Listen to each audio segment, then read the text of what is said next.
Okay, so let's get into this stuff because a lot is going on. Hey guys, it's Muradi, daily and consistent content, and it looks like everybody is discussing the fact that Christian Combs has basically been served. So it looks like that I believe I was probably the first one to get that news out to you guys.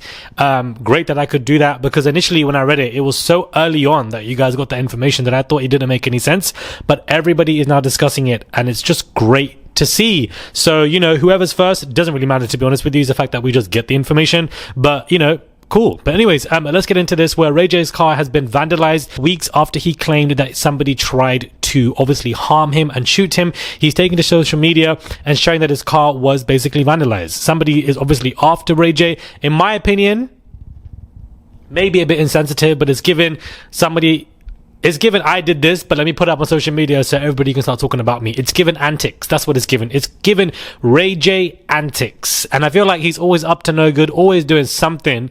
1 minute he's talking, 1 minute he's backtracking. It doesn't make any sense. So I don't know who's vandalized this man's car, but honestly, I just don't understand any of this, and it's just given I did it, but let me put it up. I don't know.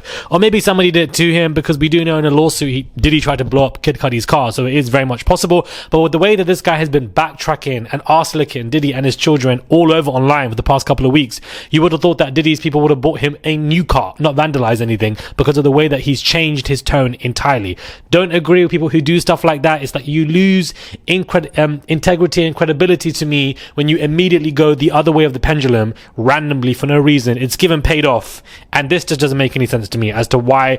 I don't believe that Ray J's that Diddy's people have a motive anymore if he's suddenly changed and arse licking, which is why I feel like he's up to his antics, probably did something and is like, oh my god guys, look what's happened. I don't know, I wasn't there, so I'm not saying it's for fact, but this is what people are also saying. Now, moving on, it is being revealed that basically Cassie tried to settle her lawsuit with Diddy before filing her lawsuit.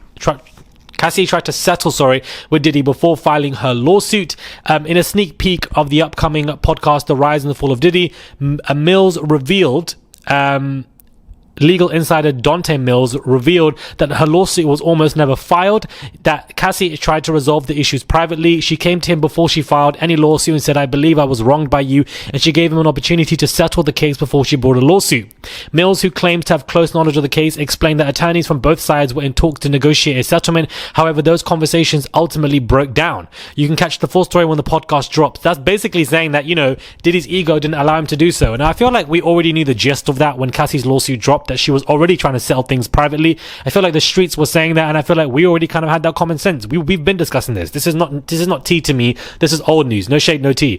But Diddy's ego did not allow him to do so. Diddy's ego did not allow him to settle that privately, and that's why those conversations slowed down between negotiators and the lawyers and etc. Had he settled all of that, none of this would be happening right now. That man will not be behind bars. He will not be denied bail 3 times. His credibility as an artist would not have been swallowed down the drain. That video with him and Cassie in the hotel would not have been leaked, all because of his ego. And if you are a man watching this video, let it be a reminder to all of you that an ego is a man's biggest enemy more than anything. Do not let your ego triumph over you, and sometimes it's important to give in to stuff. I'm not saying take an L, but give in to stuff and not let your ego think the best of you. Of course, Diddy did not press on with these negotiations because he thought that Cassie didn't deserve anything, and that he, the man still thinks he's innocent. So don't let your ego take over you guys. Don't let your ego take over you. Otherwise, look what's happened. Diddy's in jail and his sons are being served papers for just as much as disgusting allegations. I don't know.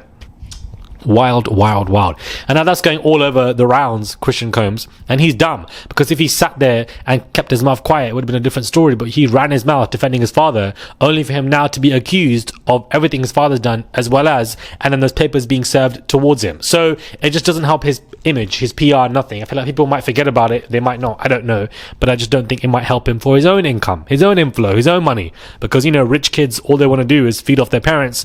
And cool, your parents are designed to do that, to help to have your children the best life, but there comes a time in life where you want to obviously be doing your own thing, do you understand, and making your own money. Like, common sense, please. Now, reports are saying that Ashton Kutcher is trying to go away from his relationship with Diddy, and it's very strained, and there's divorce speculations between Ashton and Mila, and all of this is basically coming back into the stratosphere.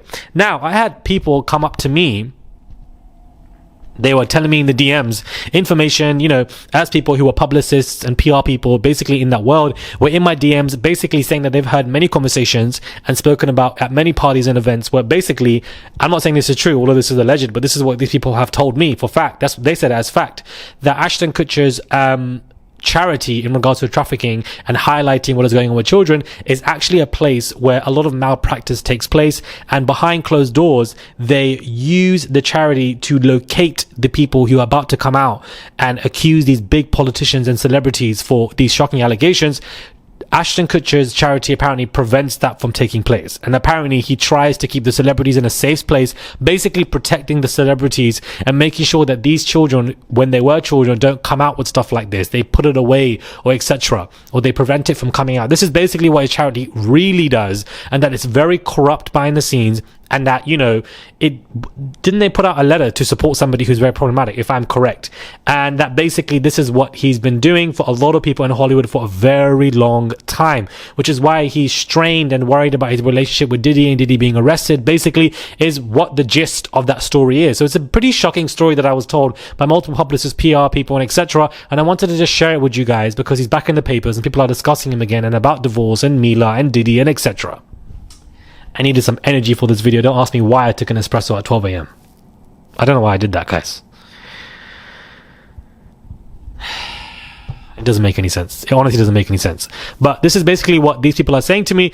And, I definitely I'm intrigued by it. I feel like Ashton's charity probably is corrupt. I feel like he probably has done corruption. I feel like he knows about corruption. Diddy obviously is corrupt, and I don't think that man is innocent. I feel like he definitely knew things, and that's probably why he's worried about Diddy and what's going to happen if Diddy's name's going to be singing his name if he's on these tapes or etc. Or I don't want these tapes to be released. A lot of people want these tapes to be released. I don't understand why. Why would you want these alleged victims to go through a significant level of PTSD by having these tapes released? We don't need to see nada. Do you understand? Cassie going through that tape being released, very sad for her. We don't need to see who's on the tapes. We need to know what's on the tapes, who's on the tapes, identify them, the celebrities, and that's it. We don't need to see anything. I don't understand why there's such an obsession with seeing things like this. We just don't need to, because it puts these alleged victims in such a disgusting place. No longer alleged if they are, the ones on as they claim to be. But yeah. Let me know your thoughts are, guys, when it comes to this video. Do subscribe, comment down below, give this video a thumbs up. I would appreciate it. It's just one click to subscribe. That's all you guys have to do. Just one click. Send a super thanks if you guys wish to. I would really appreciate it. And sound off in the comment box below. I feel like there's always something new about Diddy. Busby is definitely going to be around the corner, buzzing away. There are some new lawsuits coming on from his side. I can just definitely see it happening. Another good 5 lawsuits will drop soon, knowing this guy. He does not stop. Subscribe if you guys want to, and I'll catch you guys soon for another video.